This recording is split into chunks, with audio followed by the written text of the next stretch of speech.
नमस्ते विद्यार्थी मित्रांनो, पोलीस भरती 2024 पार पडली आणि 2025च्या पोलीस भरतीसाठी येणाऱ्या काय स्ट्रॅटेजी वापरावी त्या दृष्टीने आपण काय मेरिटवर चर्चा करतोय। फिजा अ या महिलांचं जे मेरिट आहे ते कसं राहिलं होतं ते पहा। काही जिल्ह्यांमध्ये मेरिट 125 किंवा त्यापेक्षा जास्त लागलं होतं, तर काही जिल्ह्यात फिजा अ महिलांचं मेरिट 100 पेक्षा कमी लागलं होतं। तर ते कोणते जिल्हा आहेत त्यावर आपण चर्चा करू। मुंबई आणि जळगाव या जिल्ह्याचं महिलांचं मेरिट फिजा 125 पर्यंत गेलं होतं। ठाणे शहर सारख्या ठिकाणी 124 महिलांचं मेरिट गेलं होतं।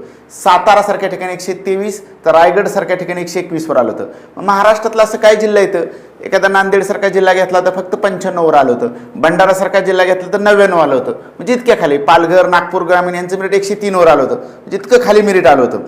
अजून एक विशेष बाब म्हणजे महाराष्ट्रातला असा 18 जिल्हा येतं, युनिट आहेत की जिथं फिजा अ महिलांना 0 जागा होत्या, म्हणजे भरती होती पण फिजा अ महिलांना जागा नव्हती। धन्यवाद।